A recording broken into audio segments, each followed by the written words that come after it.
अस्सलाम वालेकुम जी। अच्छा, एक और टॉपिक है, वो है पित्ते में पथरी। ठीक है, कोलिलिथियासिस इसको कहते हैं। इसके सिम्टम्स ये होते हैं कि हमारा पेशेंट ये कंप्लेन करता है कि मुझे right side of the abdomen पे अपर राइट हाइपोकॉन्ड्रियम में पेन है। ठीक है, बदहज़मी होती है, दर्द होता है, टिप ऑफ द शोल्डर पे पेन रहता है।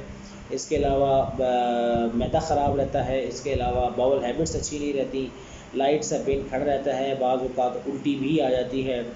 और ये इसके सिम्टम्स हैं। इसकी कॉजेज़ क्या हैं? कॉजेज़ ये हैं कि अगर एक पेशेंट ज़्यादा फैटी फूड खाता है, फैट्स ज़्यादा लेता है, एक्सरसाइज नहीं करता, मोटापे का शिकार है, डायबिटिक है, और प्रेग्नेंट वुमन है, और फीमेल जेंडर है, या कोई फैमिली हिस्ट्री है पित्ते में पथरी की, तो जो है ये पित्ते में पथरी अगले आगे भी ऐसे हो सकती है। ठीक है, और इसका हमें पता कैसे लगेगा, तशख़ीस कैसे करनी है। तशख़ीस अगर हम इसकी पित्त में पथरी करना चाहते हैं तो फुल फ्लेज इसका डायग्नोसिस हम बनाते हैं अल्ट्रासाउंड से या सीटी एब्डोमेन से। ठीक है, अल्ट्रासाउंड में हमें ये स्टोन नज़र आ जाते हैं। दो तरह के स्टोन होते हैं, एक होते हैं कोलेस्ट्रॉल के स्टोन, एक होते हैं पिगमेंट के स्टोन।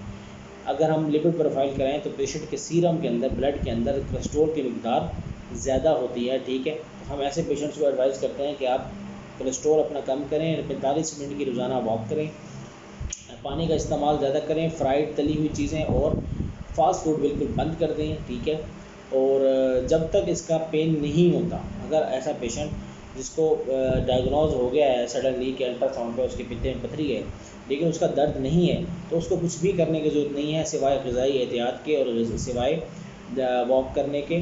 कोई सर्जरी कराने की ज़रूरत नहीं है अनटिल अनलेस आपको पेन ना हो। अगर इसका पेन हो रहा है तो फिर हम इसमें दो तरह की सर्जरियाँ करते हैं। एक इसमें हम लेप्रोस्कोपिक कोलिसिस्टेक्टमी कर देते हैं, कैमरे वाला ऑपरेशन कर देते हैं, और एक इसमें हम चीरे वाला ओपन कोलिसिस्टेक्टमी कर देते हैं। और ये काम किसका है? ये काम है सिर्फ़ और सिर्फ लेप्रोस्कोपिक सर्जन का या जनरल सर्जन का। इसके अलावा आपको किसी भी बंदे के पास जाने की ज़रूरत नहीं है।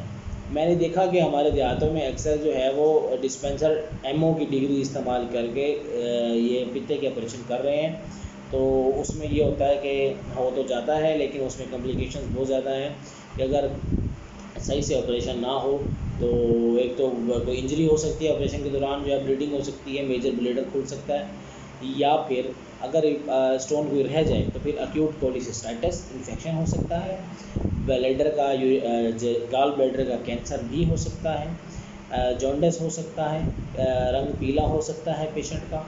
ठीक है, क्रोनिक कोलिसिस्टाइटिस हो सकता है, कोलेंजाइटिस हो सकता है, जिसमें ये होता है कि बाइल डक्ट की जो डक्ट है, सिस्टिक डक्ट जो है वो उसके अंदर जो है वो इंट्रैपमेंट की वजह से जो है वो जॉन्डिस हो सकता है, पीलाहट हो सकती है, यरकान हो सकता है। ठीक है, तो आपने बहुत ज़्यादा ख्याल करना है कि ये ऑपरेशन जो है वो या तो जनरल सर्जन करेगा या फिर जो है वो लेप्रोस्कोपिक सर्जन करेगा। इसके अलावा आपको किसी को दिखाने की ज़रूरत नहीं है।